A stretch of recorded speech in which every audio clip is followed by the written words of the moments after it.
Bonjour mesdames et messieurs, j'espère que vous allez bien. Nous allons continuer les leçons concernant le dessin naval sur Rhino version 5 et nous allons voir aujourd'hui dans cette vidéo, nous allons voir comment dessiner les éléments de la coque, de la charpente métallique en mode surface, en mode solide, et nous allons expliquer comment procéder,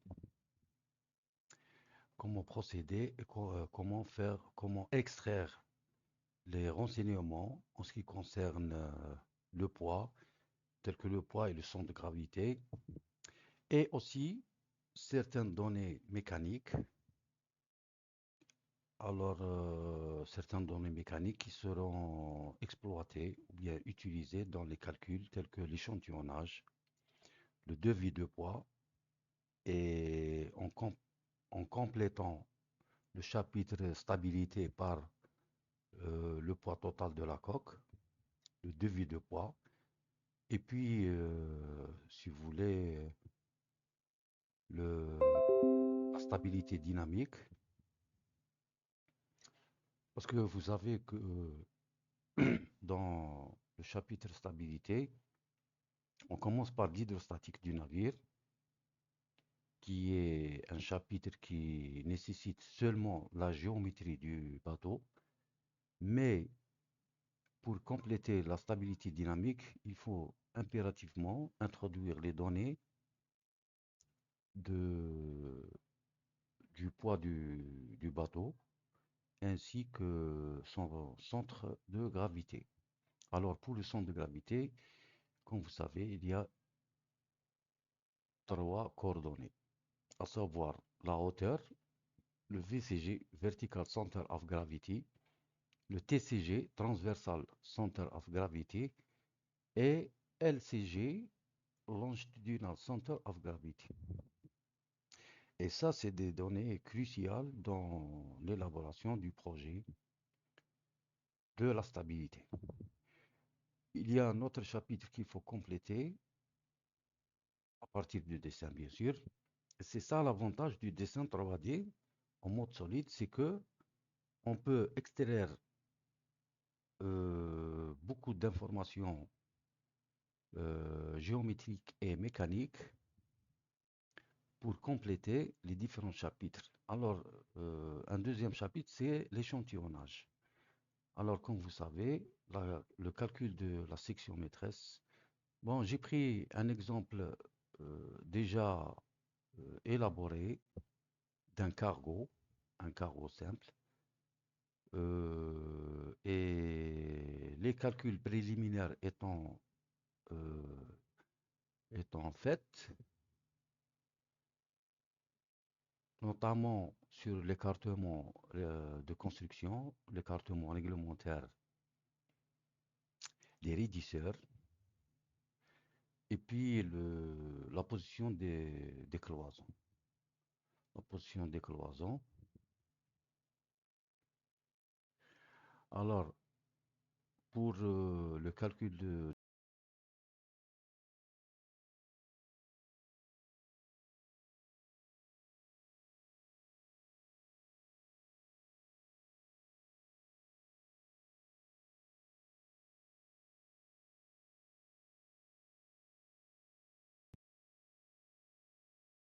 Je aussi compléter le calcul de la maîtresse section, notamment sur les contraintes extrêmes admissibles. Il faut impérativement dessiner la maîtresse section de, du bateau en mode solide. Comme vous voyez ici,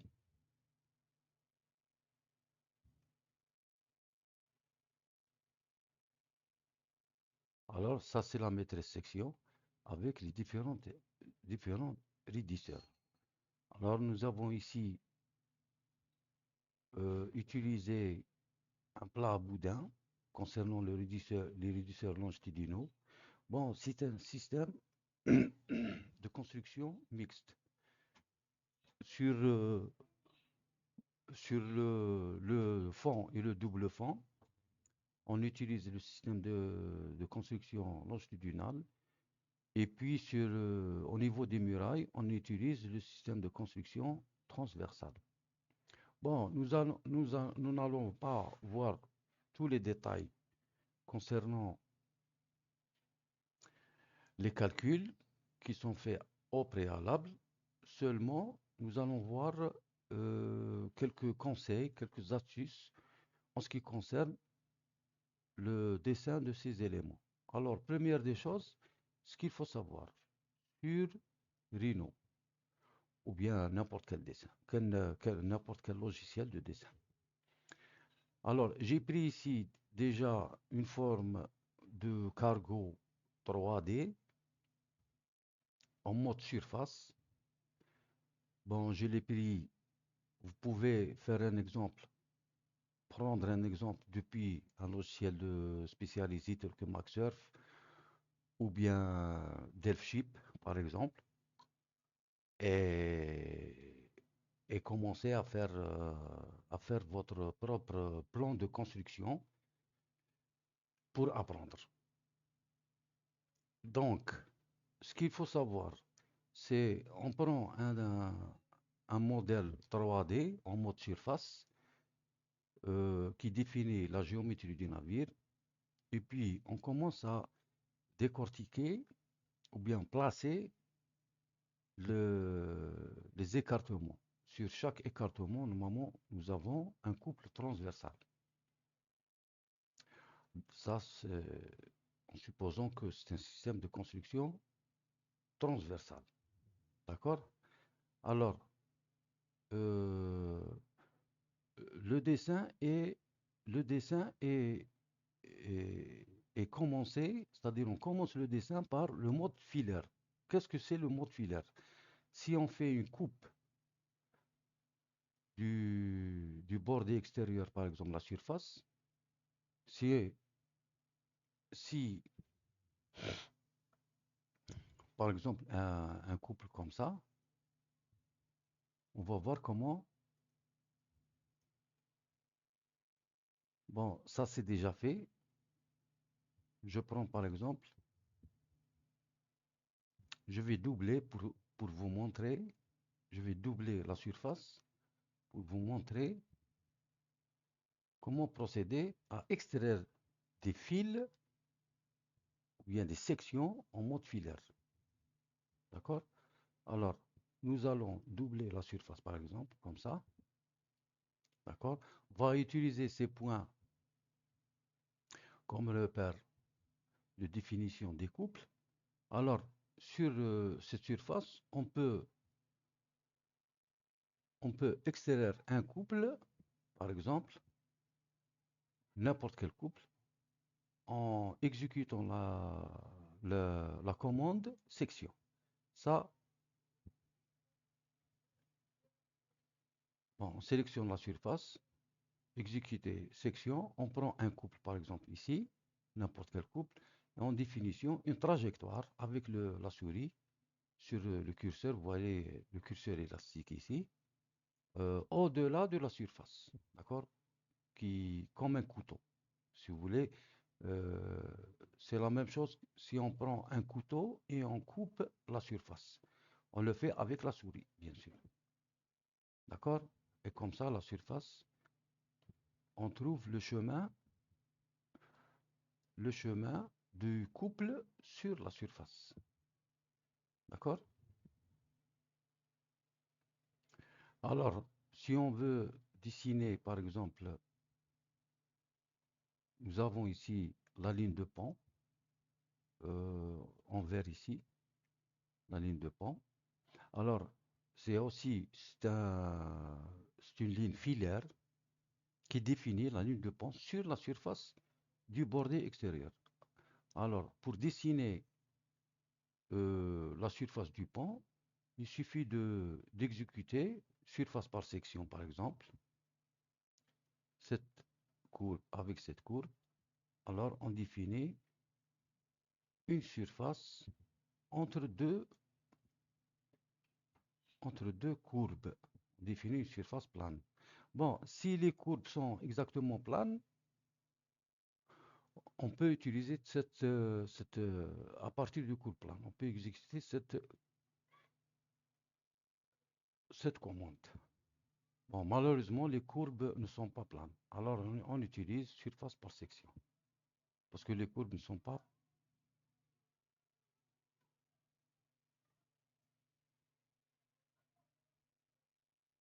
planes. Alors, dans le jargon du dessin numérique, c'est-à-dire dans le langage qu'on utilise dans le dessin numérique, au mode 3D, on dit que la ligne, le mode filaire qu'on utilise pour dessiner une surface ou bien un solide, c'est une primitive. Bon, ça c'est la primitive. Les lignes filaires sont les primitives de la surface. Et la surface, bien sûr, cette surface, c'est une tôle.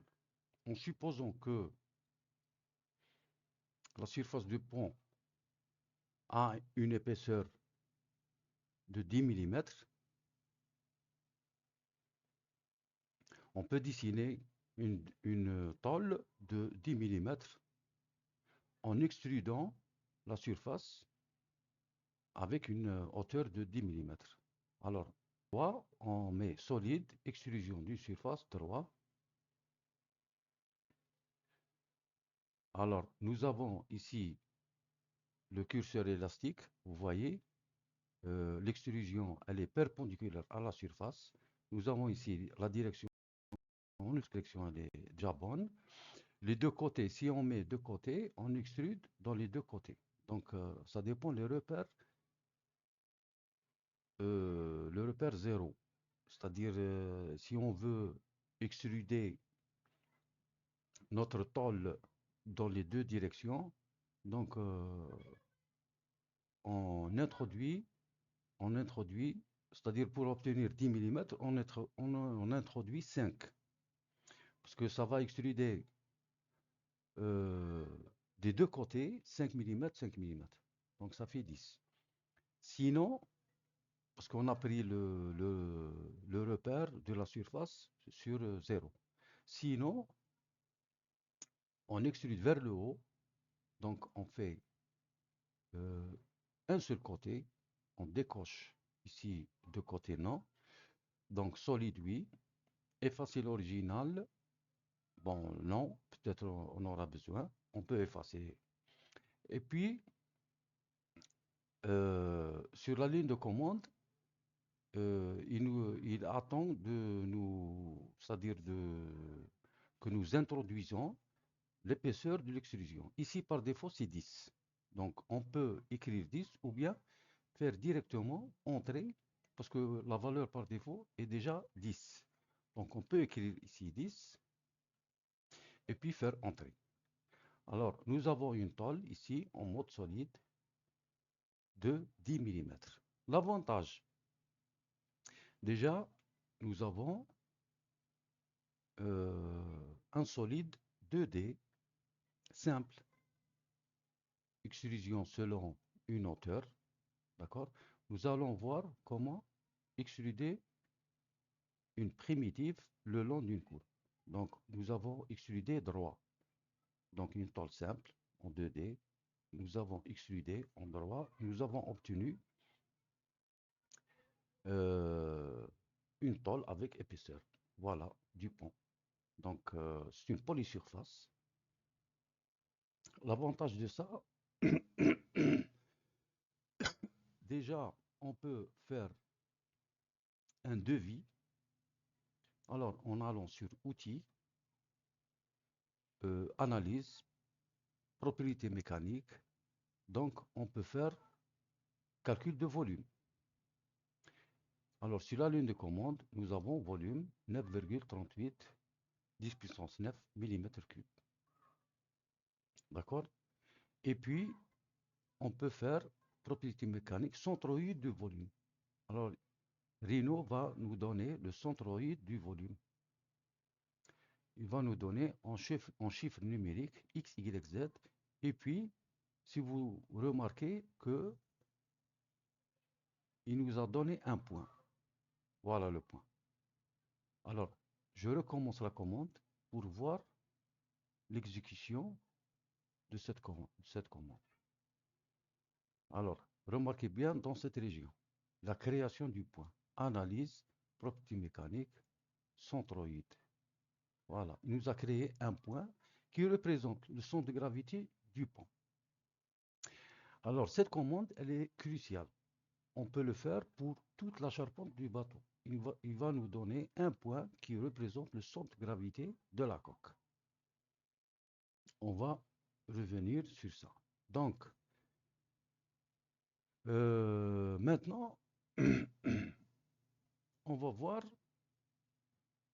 comment créer des choses un peu plus compliquées.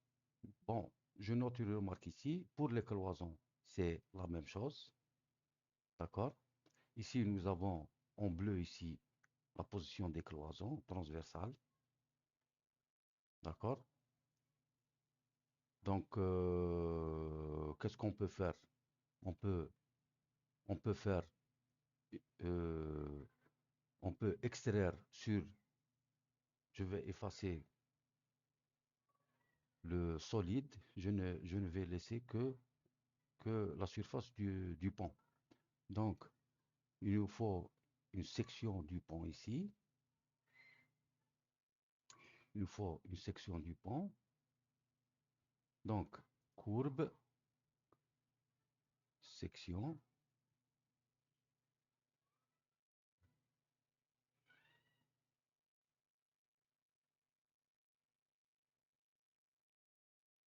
D'accord?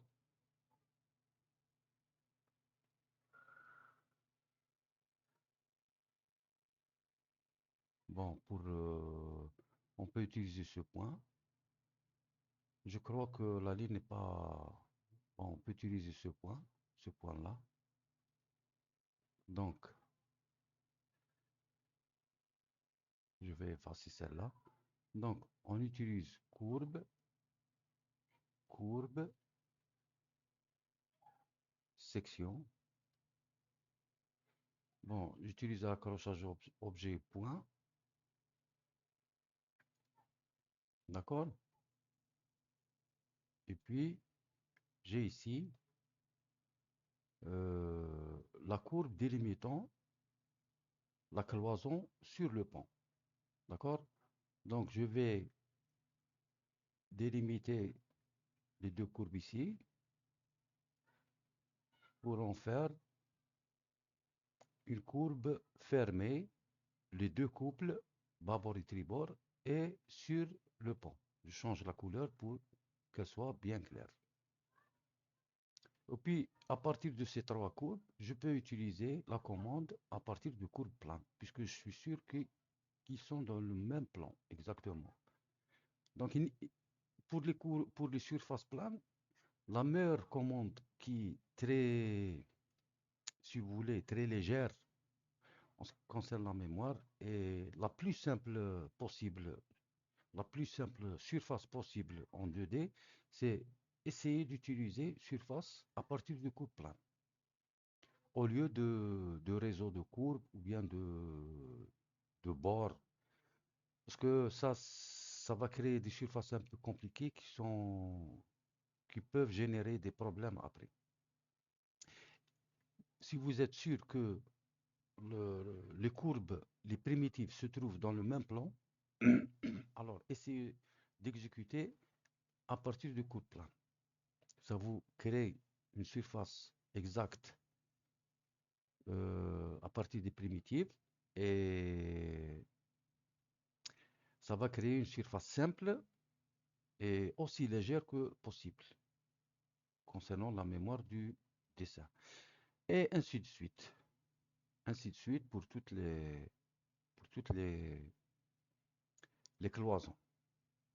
Bon, pour le double fond aussi, nous avons ici la délimitation des,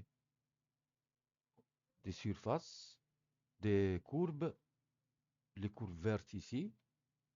Alors, on peut essayer d'utiliser à partir de courbes planes comme ça. Bon, malheureusement, je pense qu'ils ne sont pas fermés. Des fois, ils ne sont pas fermés. Des fois, ils ne se trouvent pas dans le même plan.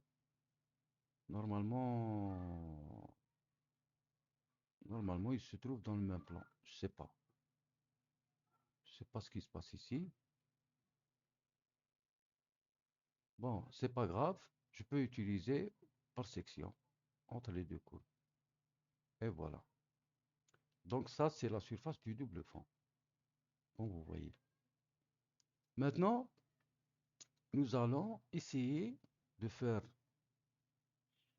nous allons essayer de faire une extrusion d'une primitive sur, sur un chemin. Sur un chemin tel que un couple. Et donc, j'ai choisi pour notre exemple un plat à boudin, comme vous voyez, un plat à boudin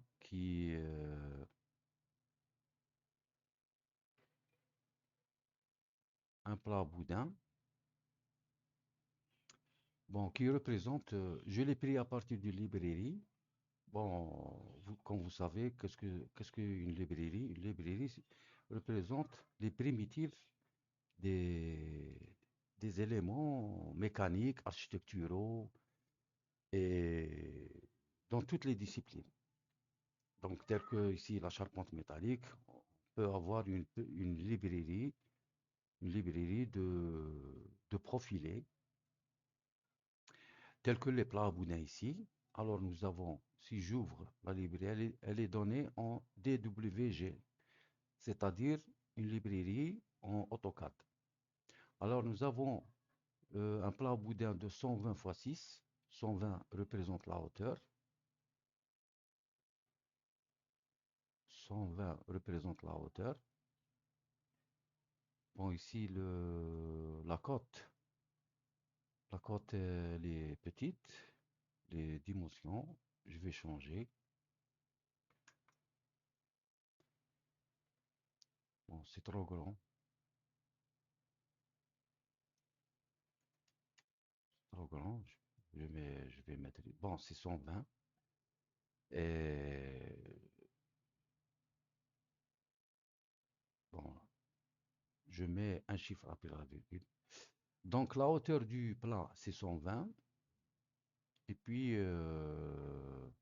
ici, l'épaisseur, c'est 8. Et donc, ici, j'ai une librairie de plats au boudin qui me donne directement les primitives 120 x 6, 120 x 7, 120 x 8, et ainsi de suite. Donc, j'ai ici toutes les dimensions qui sont... Ici, j'ai par exemple les cornières en L. Les cornières en L. Voilà, ça c'est une cornière en L. Ces librairies sont disponibles sur des logiciels de charpente métallique, de construction navale. D'accord? Donc, je vais ouvrir un 120 x 8. Et puis, dans une autre librairie, j'ai le cutout, ce qu'on appelle le cutout. Ça, c'est le cutout du 120. Alors, c'est la même chose, j'ai les primitives de plusieurs cutouts. BF 120, 140, 100, c'est indiqué seulement sur la hauteur du profilé. On s'en fout de l'épaisseur. D'accord? C'est sûr.